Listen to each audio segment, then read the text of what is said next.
8 থেকে 8.5 লক্ষ টাকার মতন খরচ গেছে টোটাল। মাছ বিক্রি করে টাকা উঠে গেছে। আবার এই চালান হয়তো আপনার শীতের পরেই বিক্রি করব। অনেকদিন পরে আসলাম আমার এক খামারির কাছে। আসসালামু আলাইকুম। ওয়ালাইকুম আসসালাম। কি অবস্থা ভাই, ভালো আছেন ভাই? এই তো আলহামদুলিল্লাহ। তো খামারের কি অবস্থা? আলহামদুলিল্লাহ ভাই, অনেক ভালো। আপনি অনেক দিন পর আসলেন, দিন পর আমার কথা মনে পড়লো। ভাই প্রশিক্ষণ দিলাম, এরপরে তো আমি আসলে অনেক ব্যস্ততার কারণে আসা হয় নাই। তো আপনার খামারের কি আমাদের কথা অবস্থা? তো একটু মনে রাখতে হয় না? খামারের তো দেখতেছি ভালোই উন্নতি করছেন। আলহামদুলিল্লাহ, আপনাদের দোয়ায় আল্লাহ পাকের ইচ্ছায় খুব ভালো। খরচ গেছে কত ভাই এটার পিছনে? টোটাল 8 থেকে 8.5 লক্ষ টাকার মতন খরচ গেছে টোটাল।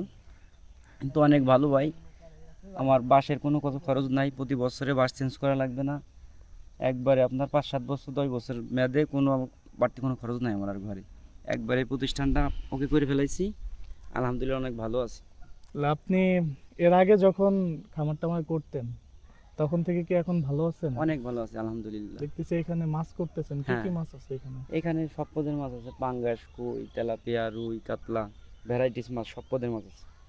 তাতে মাছ থেকে কি মোটামুটি আছে? এর আলহামদুলিল্লাহ আগে সব যখন খরচ আপনি বরচ করছিলেন তখন তো মানে পুকুরের সাথে অ্যাডজাস্ট করছিলেন না, না, শুধু সব খামার করতেন। সব খরচ বরচ বাদে আমার আলহামদুলিল্লাহ পুকুর থেকে প্রায় 7 থেকে 8 লক্ষ টাকা আমার ইনকাম আছে বছর শেষে।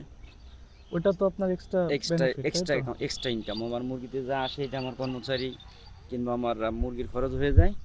আর যে টাকাটা আমার অ্যামাউন্টটা মাছের থেকে আসে, আলহামদুলিল্লাহ আমি অনেক ভালো আছি।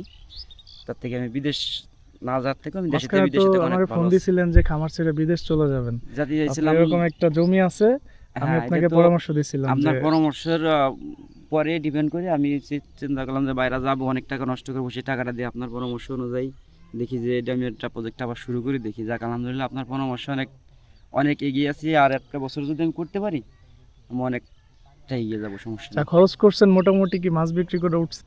মাছ হালকা একটু। এখন সর্বোপরি কথা হচ্ছে আপনি কি প্রশিক্ষণ নিয়ে আমার কাছ থেকে, এটা কিন্তু বাংলাদেশে খুবই বিরল যে বাংলাদেশে পোলট্রি সেক্টরে কিন্তু কোনো প্রশিক্ষণ দেয় না কেউ। আর প্রশিক্ষণ না নেওয়ার কারণে ম্যাক্সিমাম খামারিরা লসে লসে আছে আমার মনে হয়, যেটা লসে আপনি আছে। কিছুদিন লস করে বিদেশ যাওয়ার পরিকল্পনা করছিলেন। সো নির্দিষ্ট নির্দিষ্ট একটা প্রশিক্ষণ না নিয়ে বা কোনো দিক থেকে যদি কোনো কিছু না জেনে শুরু করেন, বিশেষ করে এটা আপনার জীবন নিয়ে ব্যবসা, তো অবশ্যই এখানে যদি আপনি নির্দিষ্টভাবে জিনিসটা না জেনে শুরু করেন হুটহাট করে, আপনি অবশ্যই লসের সম্মুখীন হবেন।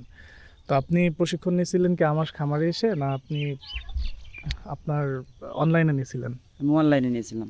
অনলাইনে নেওয়ার পরে আমার এখানে এসে কিছুদিন হ্যাঁ, থাকছিলেন। অনেকদিন আপনার সাথে থাকা পরে ইনশাল্লাহ আমি এখন ব্যবসা বাণিজ্য খুব লাভবান আছি। তো আপনার সাথে আরো হয়তো যদি আরো কিছুদিন আগে দেখা হয়তো তো মনে হয় আমার এই লসের ঘাটতিটা থাকতো না।